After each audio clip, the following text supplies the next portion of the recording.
Donc l'hygiène.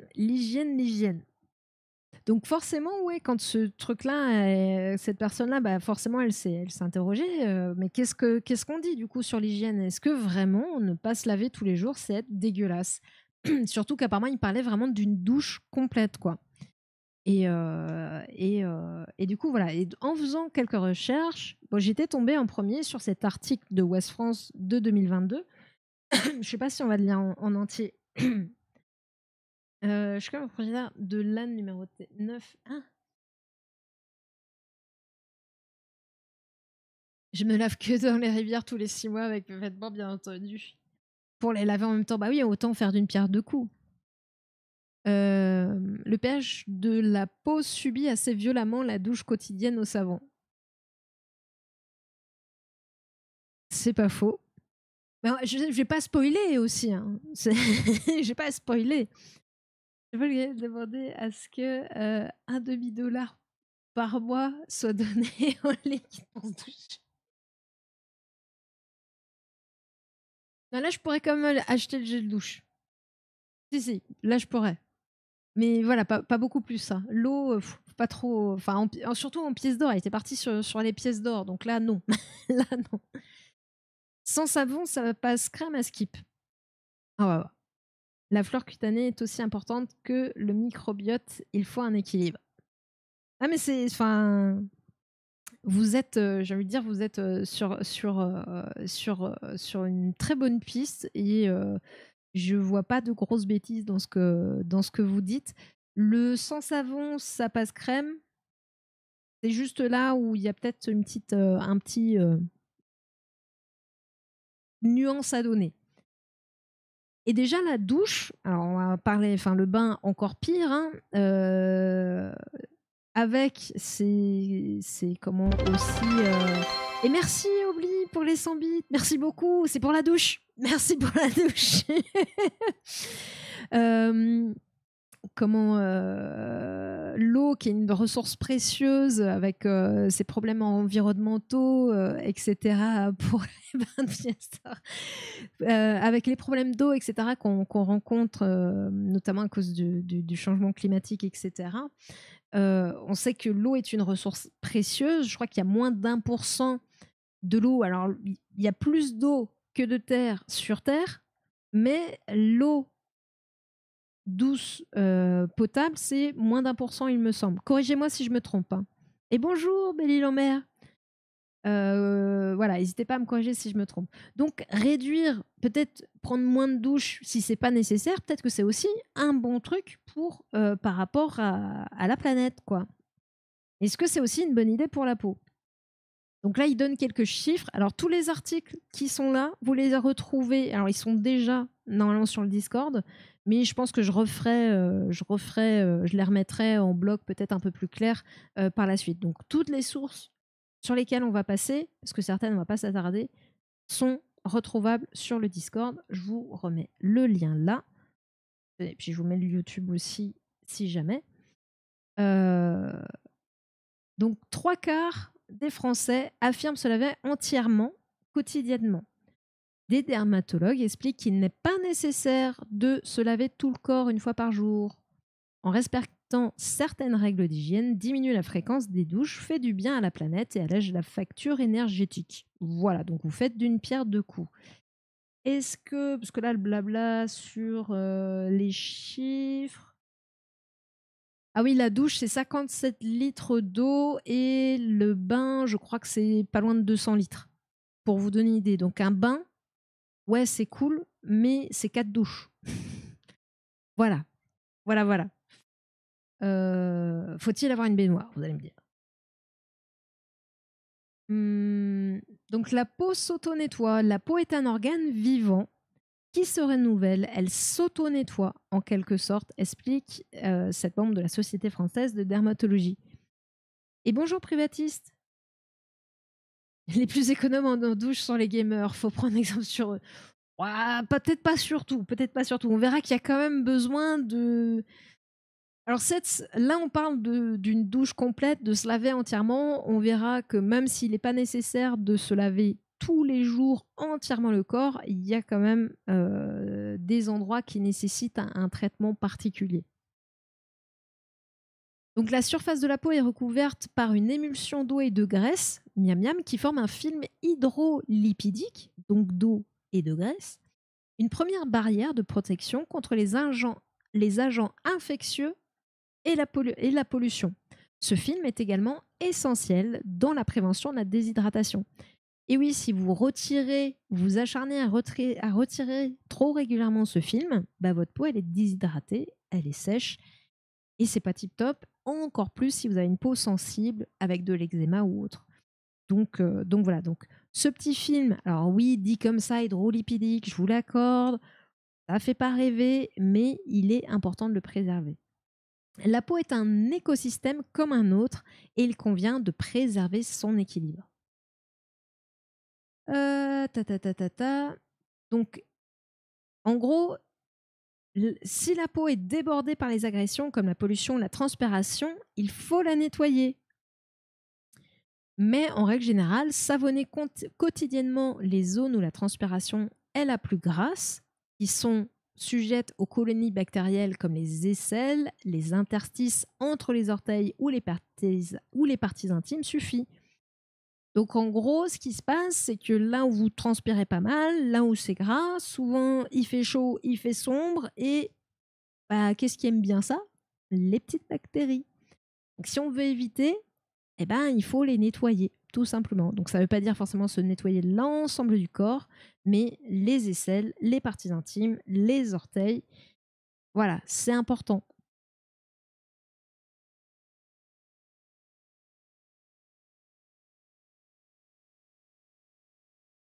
Je sais pas si une peau peut être trop hydratée. Je me demande.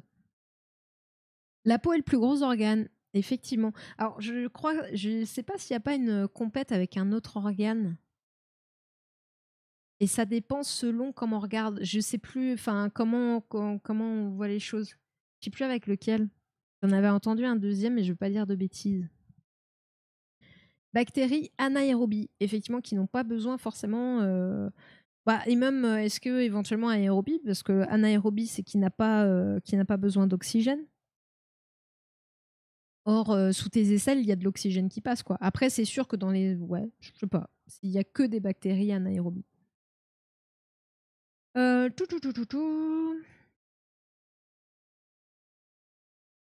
Et on sait depuis le 19e siècle et les travaux de Louis Pasteur, on sait que cela avait détruit une grande partie des bactéries responsables d'épidémies.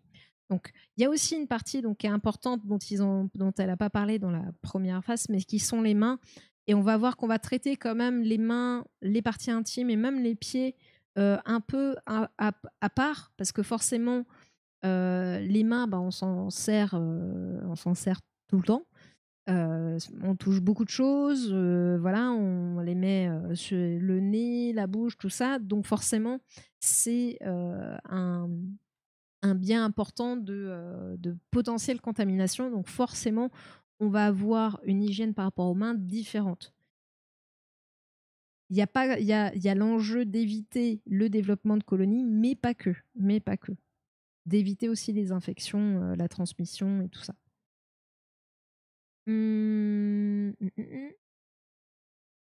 Ah oui, il y a des gens maintenant qui sont devenus phobiques à cause de la phobie des virus. Ok, et qui se lavent plusieurs fois par jour.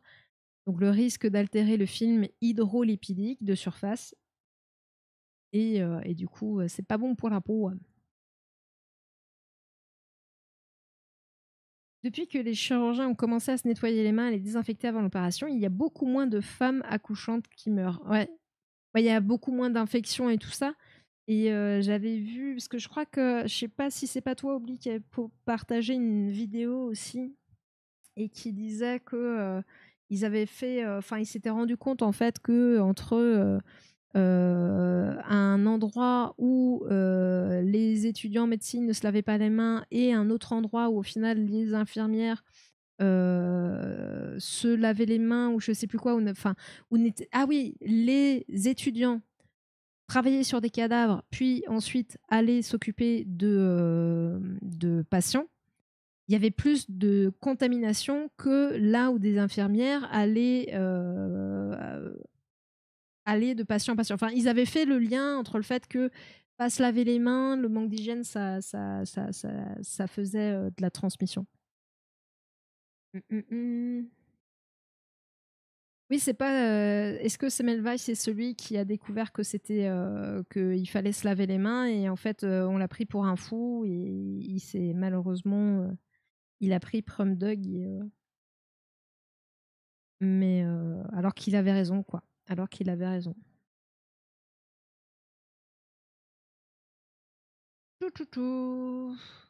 Pendant ces génisses. Donc là, c'était le petit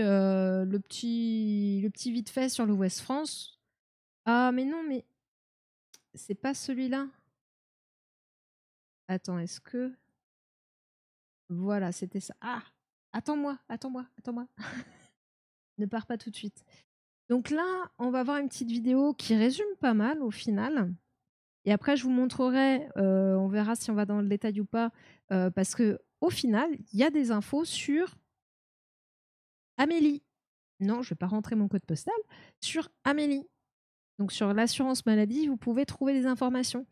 Si des fois vous avez des choses comme ça, alors c'est pas forcément toujours le plus complet, amélie.fr, mais dans un début de recherche par rapport à un souci de santé ou à des questions que vous posez, ben c'est une première étape qui peut être bien. Amélie.fr, après vous avez santé.gouv et tout, la présentation, enfin là c'est des fois ça part un petit peu dans d'autres choses, c'est moins résumé. Là en général c'est résumé, puis au niveau de lecture, voilà, vous avez des onglets, vous développez pas. En première jet de recherche, why not? Why not? Vous avez les bases, quoi. Mais on ira voir, on va aller voir ça. On va aller voir ça après. Donc on va voir le petit résumé, la petite vidéo résumée. Hop, j'espère que le son c'est bon. On va voir ça. Bonne hygiène corporelle au quotidien. Comment avoir une bonne hygiène corporelle au quotidien? Une bonne hygiène permet non seulement de prévenir les infections, mais également de se sentir bien dans sa peau. Commençons par la base, la toilette quotidienne.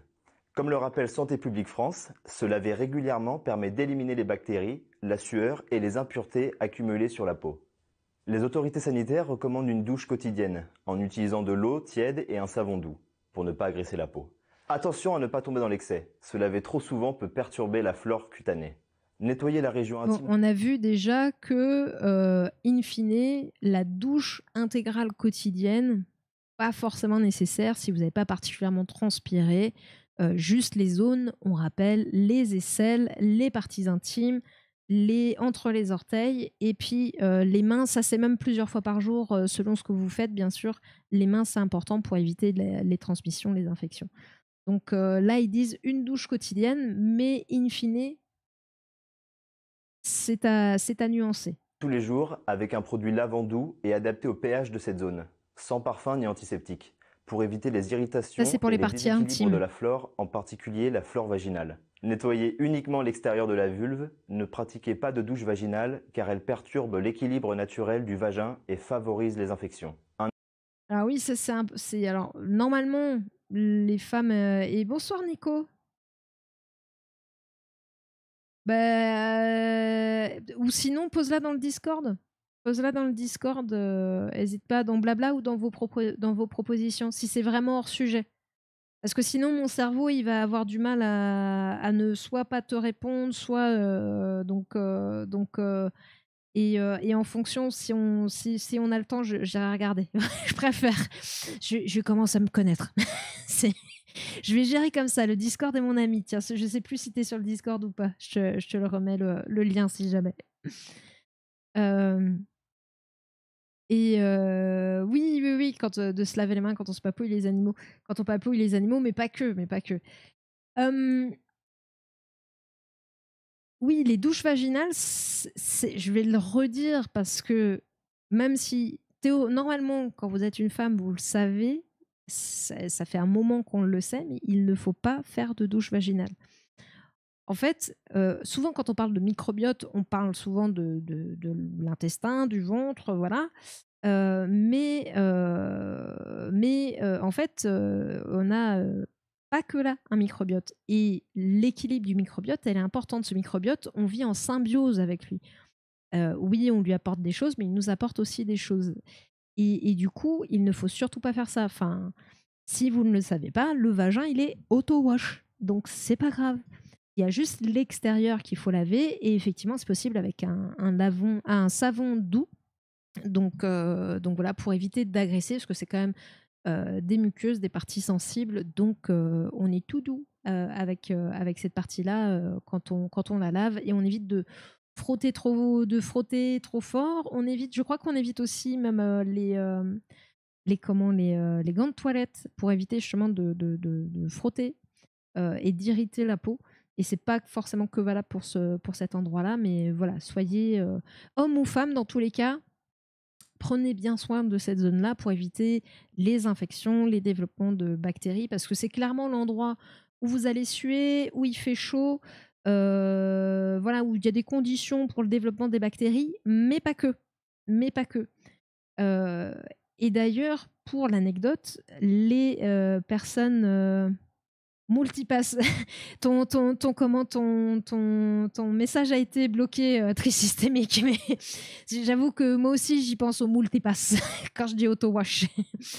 Euh, pour les personnes diabétiques de type 2, parfois, quand un des symptômes, et parce que le diabète de type 2, des fois, malheureusement, par manque de prévention, les patients sont détectés assez loin. Le diabète est déjà pas mal avancé, donc ils ont une hyperglycémie, donc beaucoup de sucre dans le sang de façon régulière, tellement régulière que même dans leur transpiration, et même on va en retrouver dans les urines, etc. Sucre, humidité, chaleur, il y a les bactéries et il y a les champignons qui aiment bien ça. Donc souvent, en fait, c'est des endroits où ça va les démanger. Ils vont avoir des démangeaisons. Et c'est comme ça aussi que ça peut être un signe de diabète de type 2, des démangeaisons au niveau des parties intimes. Et a priori, plus particulièrement chez les hommes, je ne sais pas pourquoi, pas chez les femmes, ou peut-être chez les femmes aussi. Enfin voilà, sachez que c'est une zone avec laquelle il faut être gentil et la laver régulièrement, parce que les bactéries, c'est souvent c'est ça qui pue, et c'est ça qui fait les infections. Donc c'est peut-être mieux quand c'est propre. Voilà. Alors, trisystémique, je ne sais pas si c'était une joke ou pas, mais tu parles des éléments de langage par rapport quoi, au savon doux, etc. C'est une recommandation qu'on voit très très régulièrement. Il n'y a pas que Sanex qui va faire des savons doux. De toute façon, en général, on va te conseiller ça, même pour la peau entière, hein, un savon doux. Moi, je sais que pour les opérations aujourd'hui, par exemple, ils vont plus forcément te donner, mince, je sais plus comment ça s'appelle, c'est la bétadine, je crois, pour te laver. Ils vont juste te dire lavage au savon doux. Donc j'ai quand même été prendre un savon doux en pharmacie pour faire ma toilette la veille et le matin même. Mais oui, Van, ok. Mais voilà. Non, mais je dis parce que je sais que comme sur le truc du savon doux pour les parties intimes, j'ai entendu un peu des échos des gens qui disaient non, mais c'est n'importe quoi, ça sert à rien, et d'autres qui disaient bah si, machin. Ouais, j'ai quand même plutôt dans tout ce que j'ai vu d'un peu sérieux entendu que c'était mieux, quoi. Donc c'est pour ça. C'est pour ça. Et a priori, même pour la peau, ça fait pas de mal. Ça dit des bêtises. Alors, il y a le fait que c'est plein de microbes aussi. Ça a tendance à être un nid à bactéries, effectivement, le gant de toilette.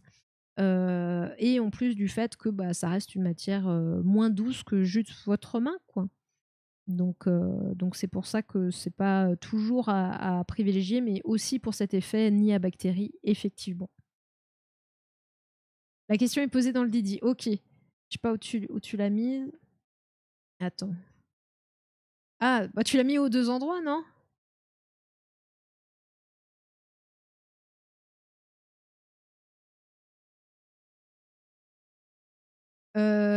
Ok. J'aurais presque envie de dire réponse simple, mais ouais, on verra. On verra, on verra. Euh, alors, le savon de Marseille, Alors moi j'avoue que je suis pas une spécialiste du savon de Marseille parce que effectivement t'en entends souvent parler. Après, est-ce qu'aujourd'hui dans sa fabrication où tu as sous le nom de savon de Marseille en fait des savons qui sont différents, enfin je sais pas trop. Je veux pas dire de bêtises sur le savon de Marseille. Et après là, si je tape savon de Marseille, je vais certainement arriver, et on va en parler, hein, sur le site d'une compagnie qui vend du savon de Marseille. Donc est-ce que c'est le meilleur endroit pour avoir une info juste? Donc je ne sais pas, je ne sais pas. Et je crois que le savon de Marseille, dans certains cas, je crois qu'il est même déconseillé. Mais je sais pas, c'est par rapport à, enfin, c'est pas forcément le truc super pour tout. Donc ne pas se dire savon de Marseille, c'est le mieux, c'est l'idéal. Je me demande s'il a pas tendance à dessécher la peau, mais je peux me tromper, hein. J'en utilise pas non plus personnellement, donc ouais, Betanin Scrub, ouais, je crois un truc comme ça, hein. C'est vrai que le savon, c'est pas comme le beurre. Il faut du doux que du demi-sel. Oui, pour le coup, on est d'accord. C'est que pour le savon, vaut mieux du doux. Pour le beurre, ne faites pas ça. C'est pas bon pour la santé. Non, c'est faux. Le lobby breton à l'œuvre. Le beurre, c'est demi-sel, hein, sinon c'est pas bon pour la santé. Non, non, c'est faux, c'est faux, c'est faux. Si vous aimez le beurre doux, faites-le. Je ne sais pas à quoi ça sert, hein, c'est juste du gras en plaquettes, alors que le demi-sel, il a du goût. Mais bon, voilà. J'allais dire je retire. Non, je ne retire pas, mais je rigole. C'est pas. Voilà, je rigole. C'est mon sang breton là qui bouillonne un peu. Le beurre doux, ça sert à rien. Mais mangez ce que vous voulez. Je fais le gros sel de base alors qu'en vrai, je me lave chaque semaine. Non, mais après, enfin, je trouve que c'est un sujet qui, au final, qui paraît anodin et avec lequel on va tous avoir un rapport différent. Mais je trouvais que c'était loin d'être bête. Donc, Croc, je sais pas si tu es là, je t'ai pas vu aujourd'hui dans le chat, mais c'était vraiment, vraiment loin d'être bête parce que, au final, quand elle m'a posé cette question-là, j'étais là un peu, ok, on va creuser un peu. À savoir ce que c'est en vrai, bah, le savon doux, ça va être un savon au pH neutre, quoi. Et dans lequel normalement t'as pas d'agent qui risque d'irritant ou quoi que ce soit, quoi. C'est vraiment un savon neutre de pH, et voilà, il prend pas parti. C'est la Suisse, c'est le savon suisse en fait, le savon doux. Non, non, dans l'idée, c'est vraiment le savon qui respecte au maximum ta peau, quoi. Ok, si le but c'était pas de te faire distraire. Bah oui, oui, je sais, mais j'ai pas pu m'en empêcher. Mais le truc, c'est que y a une part de moi, du coup, qui me dit, est-ce que la réponse est simple ou est-ce que justement, il mériterait d'être creusé? Bah, t'as chaud parce qu'il fait chaud, quoi. C'est pour ça. Il y a plein de merde dans le savon shampoing. Ouais, en fait, c'est ce qu'on avait aussi constaté dans les échanges. Bah, c'est surtout Obli, hein, qui avait balancé pas mal de choses. Croc aussi, je crois. Et en fait, ce qui est dur, c'est que bah, souvent, ça vient des industriels, quoi. Ça vient des industriels, donc pour avoir un truc fiable, c'est dur, quoi. Et bonjour, docteur. Je sais pas. Bonjour, docteur. Donc c'est souvent ça en fait le problème, que ce soit pour les savons, pour les cosmétiques, mais on va en parler un petit peu, hein. On va en parler un petit peu. C'est que bah, l'info est fournie par les industriels, donc on ne peut pas vraiment se fier à ce qu'ils disent, parce que bah, de fait, il y a quand même de grandes chances que ce soit biaisé, quoi. Parfum Queen Yaman, si seulement. Non, non, parfum Queen Yaman, je suis même pas sûre que je prendrais. Et salut Nico. Du coup, tu sais pas vraiment ce qui est bien ou pas. Bah ouais, ouais, non, mais ce truc des indus, ouais, c'est compliqué, hein, c'est assez casse-pied, hein. Donc voilà, on a encore bien digressé, puis on a commencé déjà à répondre un petit peu à certaines choses, enfin à parler de certaines choses, mais c'est bien, c'est pas grave. Un nettoyage quotidien du pénis avec de l'eau et un savon doux est également suffisant. reprend bien. N'oubliez pas les pieds, souvent négligés. Lavez-les tous les N'oubliez jours pas. avec de l'eau et du savon en insistant sur les espaces entre les orteils. Séchez.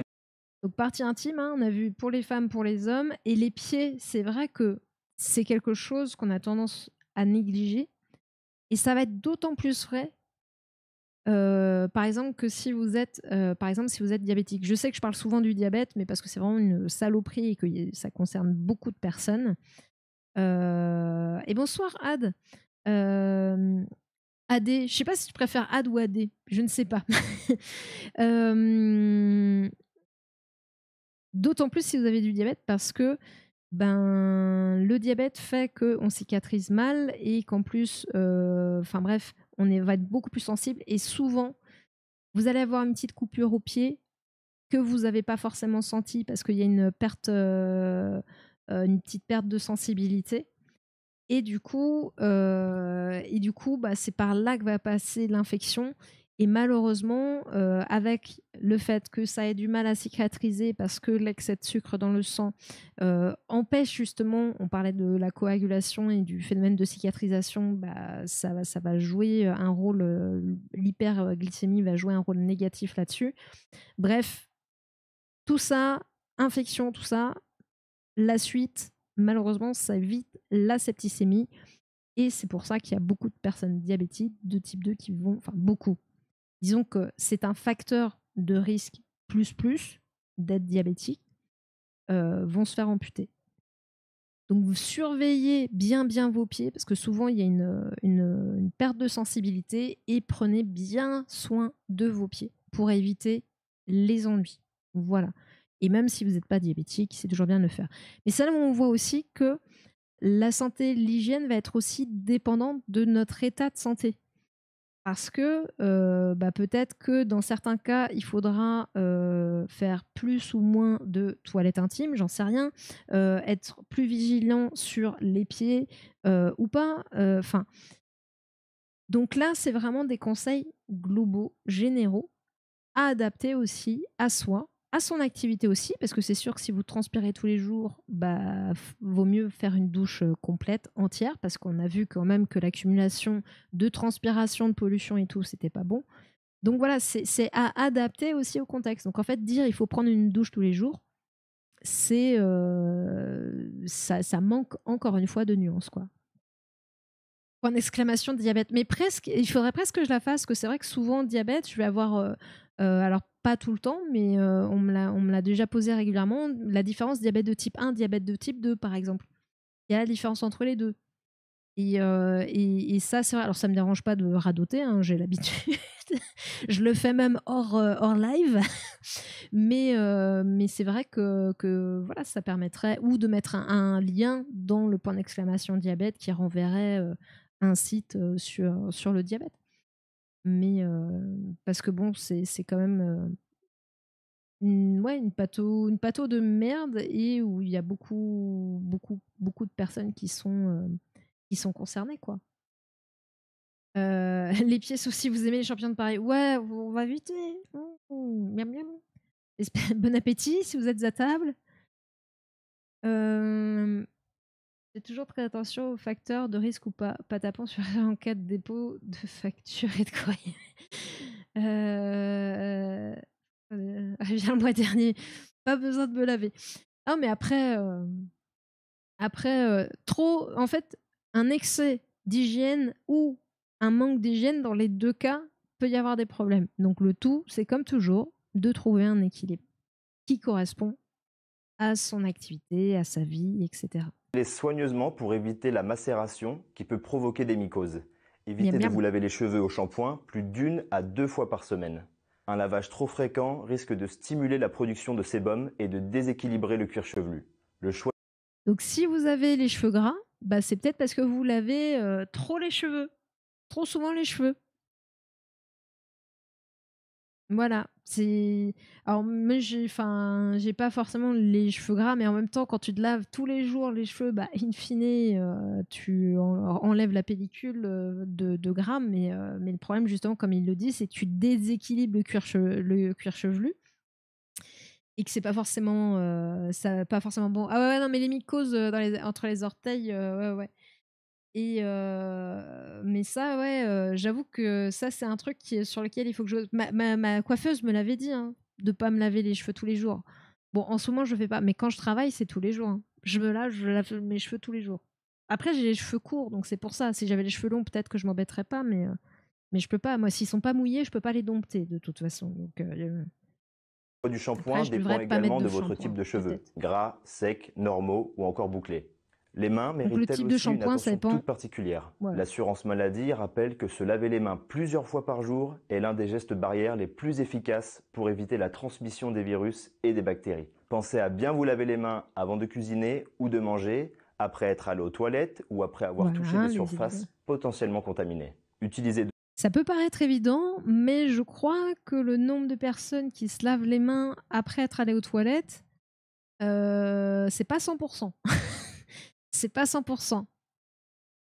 Tu parles des mains, Belle-Île-en-Mer? Pour les mains, il faut que tu, si tu veux enlever, enfin les décontaminer, pour éviter les transmissions, les infections et tout, il faut les laver. Il faut du savon. Si tu fais que de l'eau, tu les laves pas. Tu vas enlever de la saleté quand même. Ah, les cheveux. Moi, de ce que j'ai compris, oui. En fait, c'est avec le savon, tu vas vraiment. En plus, en général, tu vas shampouiner, tu vas faire shronch, shronch, shronch, donc tu vas aller gratter ton cuir chevelu. Donc il y a le savon qui va avoir, enfin le shampoing qui va avoir tendance aussi à être irritant, et c'est lui qui va vraiment aller enlever la pellicule de gras, si je puis dire. Donc mouiller, je pense que c'est possible. C'est vraiment aller masser, shampouiner qui va agresser ton cuir chevelu. Et il me semble que c'est ce que m'avait dit aussi ma coiffeuse. Que ok mouiller pour les dompter, mais pas forcément du shampoing tous les jours, pas bon. Ah ouais, non mais ouais. Lavez-vous les mains. Alors je pense que depuis le Covid, peut-être qu'il y a certains, enfin voilà, que ça a fait évoluer un petit peu là-dessus. Hein, je pense que c'est bon, Belle-Île-en-Mer, juste les mouiller pour les coiffer. Parce que moi, si je veux arrêter de mettre du shampoing, dans tous les cas, il faut quand même que je les mouille pour les coiffer. Sinon, c'est pas possible. J'ai le cheveu, mes cheveux, ils me disent, c'est pas toi qui décide, c'est nous. Nous, on a décidé dans ce coin-là. Voilà, on est sec, on fait ce qu'on veut.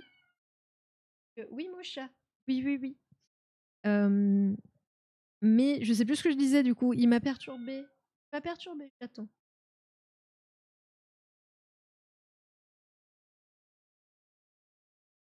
J'ai vu des hommes et des femmes ne pas se laver les mains. Ouais, ouais, non, mais ça touche pas. Alors, les femmes sont en général ont une meilleure hygiène en général que les hommes, mais il y a des femmes aussi, oui, qui se lavent pas les mains après être allées au petit coin, quoi. C'est quand même pas tip top, quoi.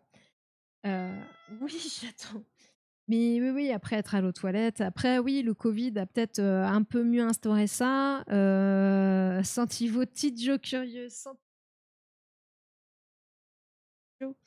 Et Tidjo, c'est pour ça que Oublie Messa, il s'appelle Tidjo. Et il y a le gel hydroalcoolique aussi qui désinfecte. Après, le gel hydroalcoolique va désinfecter, donc enlever tout ce qui est bactéries et tout, mais ça va pas les laver vos mains. Donc vous aurez toujours la couche de poussière. Moi, j'utilise beaucoup le gel hydroalcoolique dans mon métier. Bon, il y a un moment donné, il faut se laver les mains, quoi. Il faut se laver les mains, non pas que du coup, mais au niveau infection, on est bon, mais j'ai de la poussière, je sens que voilà, mes mains, elles sont sales, quoi. de l'eau et du savon pendant au moins 30 secondes en insistant sur les paumes, le dos de la main, Ouais. les ongles et entre les doigts. Si possible, gardez toujours une solution hydroalcoolique sur vous. En Oui, c'est au l'absence de moins point 30 d'eau, secondes il à se s'agit d'une laver les alternative mains. pratique Pas pour se juste tchic tchic désinfecter tchou. les mains. Pour rester en bonne santé, l'hygiène bucco-dentaire ne doit pas non plus être négligée. Santé publique France recommande de se brosser les dents au moins 2 fois par jour pendant 2 minutes avec un dentifrice fluoré. Un geste simple qui permet de prévenir les caries, mais aussi les maladies des gencives Ah et oui, la à mauvaise 37 haleine. degrés, oui, tu Utilisez m'étonnes du qu'ils fil sont contents. dentaire ou des brossettes interdentaires pour éliminer les résidus alimentaires entre les dents, là où la brosse à dents ne peut pas toujours accéder. Pensez Mais effectivement, alors, Belle-Île-en-Mer, c'est vrai que l'éducation joue toujours, mais pour tout en fait. C'est-à-dire que, enfin pour tout, et pas que l'éducation à la maison, parce que j'ai envie de dire, c'est l'environnement global, c'est tout l'entourage, toutes les personnes qui vont côtoyer les enfants qui vont participer à ça. Mais bien sûr que s'il y a des choses que tu as pris l'habitude de faire enfant, tu vas avoir beaucoup plus de chances de les conserver adultes. On parle souvent d'activité physique. Si enfant tu faisais de l'activité physique, il y a plus de chances que tu continues d'en faire quand tu es adulte. Ou que au moins, enfin, ou que que tu saches, tu te rappelles du plaisir que tu avais et que ce soit un des facteurs motivants à la reprise d'une activité physique. Donc, bien sûr qu'il y a plein de choses, si tu les as fait enfant, ce sera plus facile hein, si tu as l'habitude. Il faut se brosser davantage les dents si on a l'habitude de manger des desserts sucrés comparé à une personne qui ne prend pas de dessert. Bah, en fait, le minimum, c'est 2 fois par jour, matin et soir. Et l'idéal, c'est après le repas. Donc en fait, peu importe que tu manges un dessert ou pas, il n'y a pas que le fait de manger un dessert sucré ou pas prendre de dessert sucré. Enfin, tout. Il faut. Parce qu'il y a le côté carie, mais pas que. Il y a aussi tout ce qui va être les infections au niveau de la gencive et tout. Donc in fine, j'ai presque envie de dire, c'est pas tant ce que tu vas manger, mais le fait que tu manges et que tu vas avoir des résidus entre les dents, quoi. Donc bien sûr, il y a les caries, hein, mais c'est pas forcément que en mangeant des desserts sucrés que tu vas avoir des caries. Donc non, là, le nombre de brossages ne change pas. Également à changer de brosse à dents ou de tête de brosse à dents tous les 3 mois pour garantir un brossage optimal. Vous trouverez toutes les recommandations pour prendre soin de votre hygiène corporelle sur la plateforme de l'assurance maladie amélie.fr ou sur santépubliquefrance.fr. Ça, c'est ce que je vous disais à amélie.fr et hop. Amélie.fr. Non, mais il se relance. Moi, je veux pas que tu te relances, moi. Monsieur Tay. Est-ce qu'il faut que je te coupe vraiment? Il veut pas faire ce que je lui dis. Ce que je vous disais, Santé publique France aussi. Amélie.fr, Santé publique France, c'est les deux principaux canaux où vous pouvez avoir pas mal d'informations. Voilà, c'est en début de recherche. Je suis en train d'hésiter, Obli, à est-ce que je bouge maintenant? Est-ce qu'on bouge maintenant? Je vous présente quand même je vous montre les 3 onglets de Amélie.fr. Encore une fois, je vous remettrai tout dans le Discord si vous voulez aller creuser, etc. Et puis, je propose du coup que je fasse une petite pause pipistrelle, puis remettre un peu d'eau dans la tisane. Et on bouge ensemble quand je reviens. Et merci, oublie.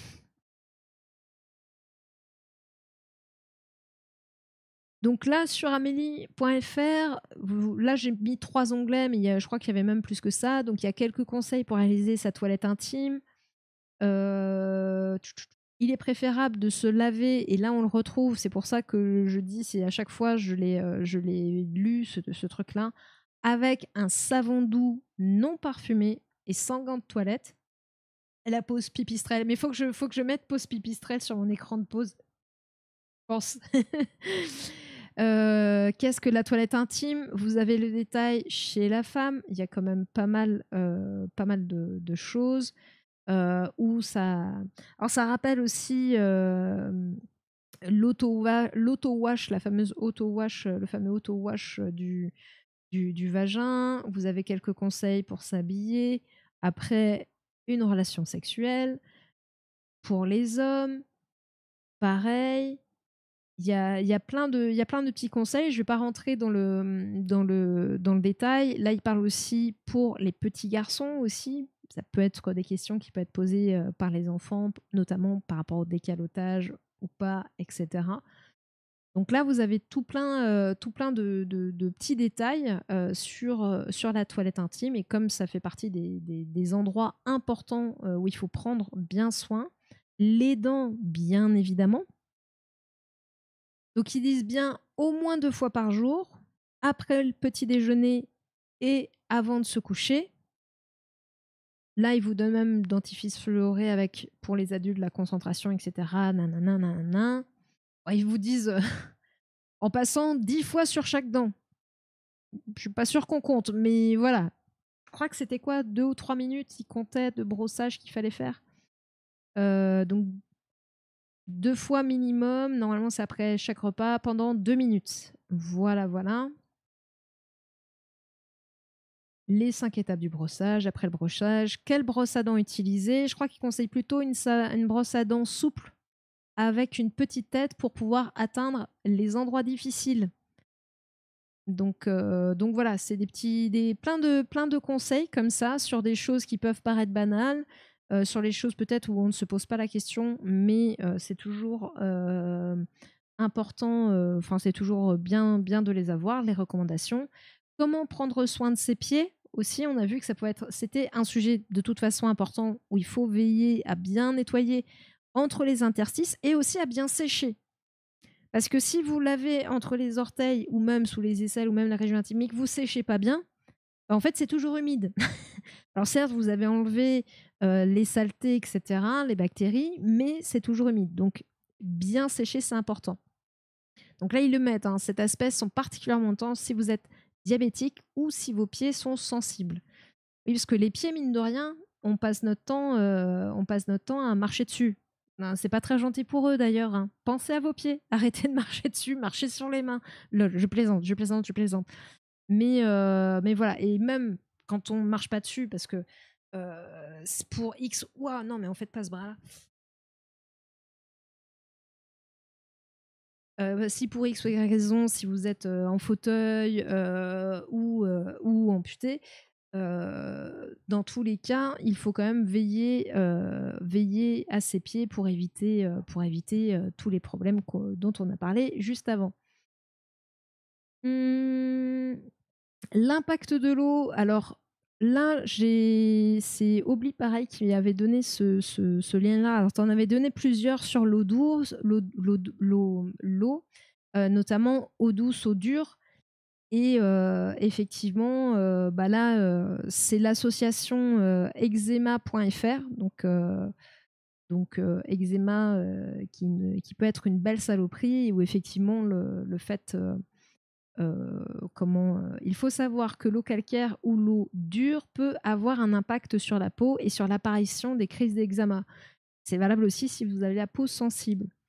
Donc, c'est aussi quelque chose à prendre en compte. Et peut-être, par exemple, si vous avez une eau dure chez vous, on va peut-être privilégier juste les aisselles, la région intime, les pieds, et peut-être un petit peu moins de lavage intégral de la peau pour éviter d'aller déclencher une crise, potentiellement. Donc, c'est fait partie aussi des choses qui vont être potentiellement à prendre en compte, si on ne peut pas, bien sûr, avoir un adoucisseur d'eau, quoi. Donc, je préférais cette source parce que bien s'hydrater aussi le corps, pour l'hydrater, parce que l'eau dure va avoir tendance à sécher la peau.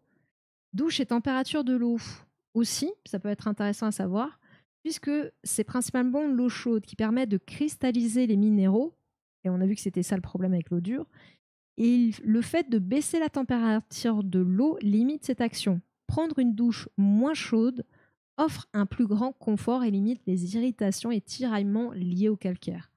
Donc ça, si vous êtes dans un coin où l'eau est dure, c'est peut-être un petit conseil intéressant. Baisser un petit peu la température de l'eau pour éviter la cristallisation et donc les irritations. Le conseil suivant est un conseil général pour les personnes qui souffrent de dermatite atopique. Il s'agit de privilégier les douches plutôt que les bains. Oui. Si cette eau, vaut mieux éviter de tremper dans ce qui va te faire du mal. Ça, c'était quoi? C'était un des sites, je crois qu'il y avait une carte. Ah oui, il y avait la carte avec les régions. Alors, je trouve qu'elle manque de clarté parce qu'ils ont mis des grands panneaux dessus avec eau très dure, eau moyennement dure, eau douce. Donc, on voit là en bleu foncé, c'est les endroits où il y a de l'eau dure, en clair où il y a de l'eau douce, enfin voilà, vous avez compris l'idée. Pareil, cette carte, elle sera sur le Discord si vous voulez la voir. On parlait tout à l'heure des gels douche et des cosmétiques. Il n'y a que choisir où il y a un comparatif substances toxiques dans les cosmétiques, gel douche, soins du corps. Et là, vous avez toute une liste. On va pas faire toute la liste, mais je suppose que si vous faites une recherche de votre produit pour savoir un petit peu, vous saisissez une référence ou code EAN ou le code barre et vous avez et vous pouvez avoir un petit peu plus d'informations. Donc voilà, pareil, ça vous aurez le lien dans le Discord pour pouvoir le consulter au besoin. Il y a aussi un truc dont on n'a pas parlé sur l'hygiène. En parlant des mains, je n'oublie pas qu'il y a le bouger, hein, Oblia. T'inquiète, je l'oublie pas. Mais en fait, c'est que je vois que le sujet, à mon avis, on va le traiter assez rapidement, que je vais pouvoir faire le résumé et qu'en fait, on va pouvoir faire un petit react juste après. Donc, vu qu'il n'est pas trop tard, on sera dans les temps. On fera un petit react. C'était quoi c'est que de l'histoire qui m'a envoyé ça sur le Discord. Et c'est un psychonutricien. Alors, bon, le terme n'est pas reconnu partout. Qui parle de l'effet justement du microbiote sur la santé mentale. Et il y a des choses à dire. C'est un petit reportage de 10 minutes. Mais nous connaissant, ça prendrait un petit peu plus de temps. Et donc, je pense qu'on va faire ça juste après. Donc oui, on a parlé des mesures d'hygiène personnelles. Mais en fait, l'hygiène, ça va au-delà de juste cette petite personne. C'est les mesures universelles d'hygiène dans la communauté. Et là, c'est le Haut Conseil de la santé publique qui publie ça. Je ne vais pas rentrer dans le détail, mais c'était juste pour vous dire que, effectivement, en fonction de là où vous êtes, de ce que vous faites, etc., va y avoir plein de choses qui vont avoir un impact, notamment sur les transmissions de maladies infectieuses, etc. Et à considérer quand on parle d'hygiène. Et donc voilà, mesure universelle d'hygiène, c'est un peu comme vous avez les équipements personnels de protection, les équipements de protection personnelle, et vous avez les équipements de protection collectif. Ben, sur l'hygiène, c'est un peu pareil. Vous avez ce que vous pouvez faire, et il y a aussi le collectif. Donc j'y fais référence sans rentrer dans le détail. Qui discutent pour dire qu'ils ont ou pas s'en sortir. Ils savent pas de quoi ils parlent quand ils veulent les faire. C'est un peu plus compliqué que ça, mais il va nous parler de son métier. Mais j'avoue que le terme m'a un peu. C'était la première fois que je l'entendais. Donc, bien sûr, encore une fois, on revient sur l'hygiène des mains. Hein, c'est dans la population générale, bien sûr, il y a le masque aussi si vous êtes malade. Mais se laver les mains, ça reste le premier geste que vous pouvez faire pour essayer d'éviter les contaminations, soit vous de contaminer, soit d'être contaminé. Donc, c'est un geste simple, mais qui est important. Donc, à domicile, en lieu extérieur, à l'école, dans les transports et dans les établissements recevant du public. Voilà, voilà. Et ça, c'était les quelques exemples. Je passe les quelques exemples où en fait, ce sont des industriels qui vous parlent des effets là, de l'eau dure sur la peau. Alors, je ne suis pas en train de dire qu'ils disent des choses fausses, mais ça m'embête toujours et je pense que c'est quelque chose qu'il faut prendre en considération. Quand vous allez vous renseigner, vous allez forcément avoir affaire à ce type d'informations des industriels. Faut pas les prendre comme acquises, faut toujours recouper avec une source qui n'est pas biaisée, Donc voilà, c'était juste pour dire ce petit truc-là, parce que c'est vrai que pour ces sujets-là, malheureusement, il y a énormément d'infos qui vont venir des indus. Ah, et j'avais un dernier article, mais du coup, étant donné l'heure, étant donné qu'il y a bougé, étant donné que j'ai commencé à vous parler de psychonutrition, de microbiote et de santé mentale, on va pas le lire. Je ne savais pas de toute façon si on pourrait le lire, mais on a parlé d'hygiène, mais messieurs, l'hygiène, les barbes sont-elles des nids à microbes? Et The Conversation en a fait un article entier. Je vais descendre jusqu'à la fin, je vous mettrai l'article dans le Discord, mais grosso modo, alors déjà, a priori, les poils des animaux, il y a moins de bactéries. C'était quoi là? D'autres travaux qui ont comparé la charge microbienne de pilosité faciale humaine avec celle de pelage de chien. pour savoir s'il existait un risque à employer un même appareil d'IRM pour les uns et pour les autres, ont révélé que la plupart des barbes hébergent nettement plus de microbes que le pelage des chiens, et notamment davantage de bactéries potentiellement pathogènes. Les conclusions étaient claires, utiliser les mêmes machines d'IRM pour les chiens et les êtres humains ne présente aucun risque. Désolée de vous le dire, messieurs, votre barbe est visiblement plus dégueulasse que le poil d'un chien. Je ne sais pas quoi en penser. Je suis désolée pour vous, c'est pas cool. Mais voilà, c'est la science qui le dit. Bon, après, bon, il y a des études qui ont montré quand même que au niveau de la contamination, notamment dans les hôpitaux et tout ça, par rapport à la barbe, sachant qu'en plus, en chirurgie, il y a un masque au niveau de la barbe. Enfin, la barbe, elle est protégée. Hein. Je crois qu'ils ont la même chose qu'ils mettent sur la tête, ils le mettent sur la barbe. Donc au final, il n'y a pas plus de contamination. Il n'y a pas de... C'est pas révélé, mais je trouvais l'anecdote rigolote sur les chiens, la comparaison dans le pelage des chiens et du poil de barbe. Si je n'ai pas envie de me raser la barbe, j'ai décidé de la laisser pousser pour ressembler à nouveau aux ZZ Top. Je vais pouvoir me faire des tresses. Mais je vais aller à la conclusion. Hein. Alors dans la barbe, bien sûr, vous pouvez avoir des petits copains hein, qu'on appelle des morpions. Je vais vous montrer ça tout de suite. Attendez, je vous lis. Ce que je trouve chez les individus, c'est que bien souvent, on part d'un postulat qui est très juste, vient ensuite une solution invérifiable, et c'est seulement après achat qu'on se rend compte que, bah, en fait, ce qu'on a acheté est inutile, voire pire. Et récemment, genre les pommeaux de douche avec des billes d'argile et d'autres minéraux. Et en fait, spoiler, c'est pire qu'un pommeau simple en termes de bactéries contenues dans l'eau. Ça m'étonne qu'à moitié. Moi, je me méfie souvent quand même de tous ces... Alors que pourtant, bon, je suis un petit peu... J'ai un petit côté geek, mais sur ces trucs-là, un peu miracle, je sais même pas ce qui était promis par ces pommeaux-là ou je sais pas quoi. Mais en fait, je trouve que c'est peut-être pas très... ça a vraiment qu'un aspect intuitif, mais que très souvent, quand tu les vois arriver avec leurs pommeaux sur leur stand et tout, ou d'autres trucs à vendre... Hein, je sais pas, je trouve que ça sent le truc que tu vas retrouver dans télé-shopping, quoi, dans le téléachat, quoi.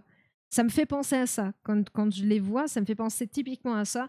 Et pour moi, c'est red flag direct, quoi. Donc ouais, non, faut... Il y a des trucs, voilà, il faut être vigilant, quoi.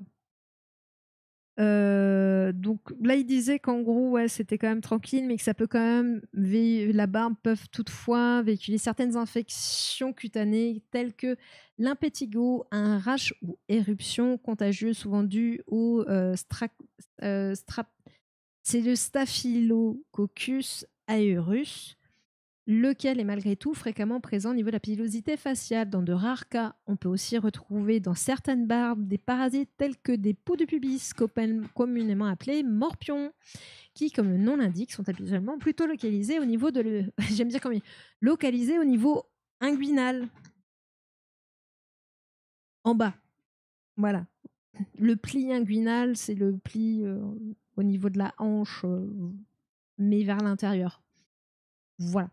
En cas de mauvaise hygiène ou de contact prolongé avec une personne infectée, ceux-ci peuvent en effet finir par coloniser la barbe, les sourcils, voire les cils. Voilà, voilà. Donc il est quand même important de maintenir une bonne hygiène de barbe.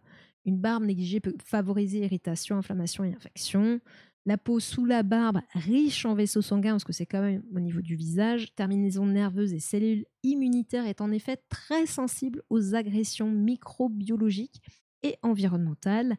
L'accumulation de sébum, de cellules mortes, de résidus alimentaires, oui, parce que la bouche, elle n'est pas très loin, et de polluants peut l'irriter et favoriser la croissance de champignons et de bactéries. Et bon appétit, bien sûr.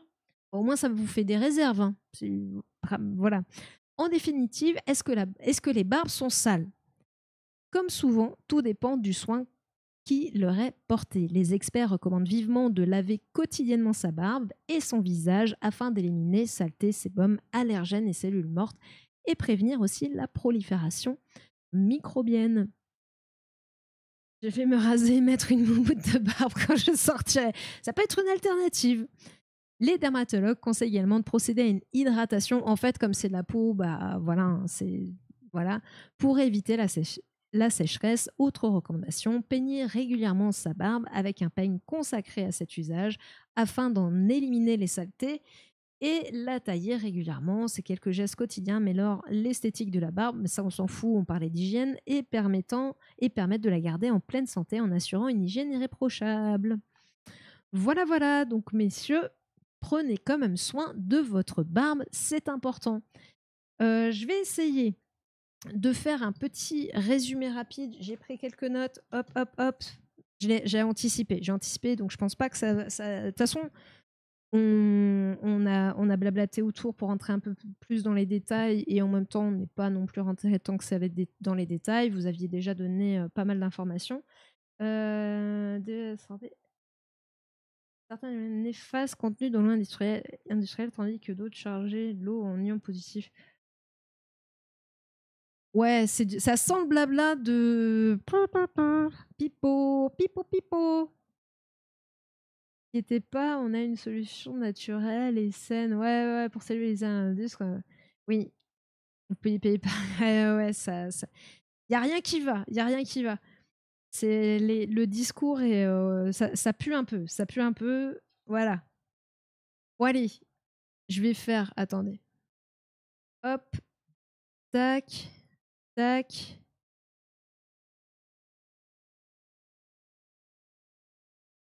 Donc, l'hygiène quotidienne, en résumé, les mains, bien sûr, important, on les lave plusieurs fois par jour pour éviter les infections, alors que ce soit s'infecter ou infecter les autres. C'est vraiment ce qu'on va laver le plus dans la journée, c'est les mimines, bien sûr, fonction de ce que vous faites, de où vous êtes, etc. Pas la peine de vous laver les mains tous les 2 secondes si vous faites rien d'important. Mais bon, après la toilette, avant de manger et si vous êtes en contact notamment avec des personnes fragiles, on n'hésite pas, on se lave les mains. Les dents, minimum 2 fois par jour, après le petit déjeuner et avant le coucher. Ça, c'est le minimum. Sinon, c'est après chaque repas, quand on peut le faire, évidemment. Alors, on va pas être obligé de se laver intégralement de la tête aux pieds tous les jours, mais on va quand même. Donc, les dents, bien sûr, on l'a dit, mais il y a des zones pour éviter la macération, le développement de bactéries, etc. On va laver. Donc, ce sont les endroits où on a le plus transpiré, où il fait chaud, où il fait sombre. Donc, ce sont les aisselles, les zones intimes, enfin la zone intime et les pieds. Et ça, c'est minimum 1 fois par jour. Donc, même si vous ne lavez pas intégralement le corps, on pense bien aux aisselles, aux pieds et aux zones intimes. Les cheveux, on se les lave avec du shampoing 1 à 2 fois par semaine seulement. Pas la peine de faire un shampoing tous les jours sous peine de déshydrater le cuir chevelu et au contraire de stimuler la production de sébum. Et la barbe, messieurs, puisqu'on ne vous oublie pas, la barbe, eh ben, on essaie de la laver à peu près 1 fois par jour avec le visage et de l'hydrater pour éviter la sécheresse. On en prend soin. Après, bien sûr, tous ces conseils-là vont dépendre aussi de votre état de santé. Par exemple, les pieds, si vous êtes diabétique, eh ben, on est vigilant plus plus. Donc, c'est vraiment un soin particulier qu'on va apporter à ses pieds. Donc, au niveau de l'hygiène, on est très, très vigilant. Les dents, si vous avez des soucis bucco-dentaires, peut-être que ça peut varier. Peut-être que là, il faudra vraiment que ce soit après chaque repas, peut-être avec un dentifrice spécifique. Les cheveux, la peau, pareil, si vous avez des soucis, bah, ça peut aussi, on peut aussi vous donner des conseils différents. Et comme je disais, les mains, ça va être fonction aussi de votre activité. Les exemples assez classiques, c'est les gens qui travaillent dans le médical ou paramédical. Et à défaut de pouvoir se laver intégralement les mains, utiliser du gel alcoolique pour au moins les désinfecter. On peut aussi dire 2 mots sur l'impact de l'eau dure qui peut effectivement être irritante pour la peau. Une petite astuce, si vous ne pouvez pas adoucir votre eau, c'est de vous doucher à une température un peu plus basse, puisque c'est la température élevée de l'eau la chaleur qui va augmenter la cristallisation et donc engendrer de l'irritation. Donc si vous diminuez un petit peu la température, il y aura moins de cristallisation et peut-être moins d'irritation due à cette eau dure. Les risques, si on est en excès, on va retirer la protection naturelle de la peau. Donc oui, il faut enlever la pollution, les bactéries et la transpiration quand on transpire. Mais sinon, la peau, elle a une protection naturelle. Donc il faut éviter de trop non plus la nettoyer sous peine de sécheresse, d'eczéma et et ça peut être aussi, enfin, l'utilisation du savon va vraiment tout enlever et c'est pas non plus souhaitable. Donc, pas la peine forcément tous les jours sur l'ensemble du corps. Au niveau des cheveux, je l'ai dit, la stimulation de la production de sébum et un déséquilibre au niveau du cuir chevelu. Au niveau de la zone intime, si vraiment on part dans un excès de toilette, on peut avoir une destruction de la flore au niveau des parties intimes. On ne fait surtout pas de douche vaginale quand on est une femme. Et je dis en cas d'excès au niveau de la zone intime, mais il peut arriver aussi que pendant les règles, on puisse faire 2 fois par jour une toilette intime. Il n'y a pas de souci.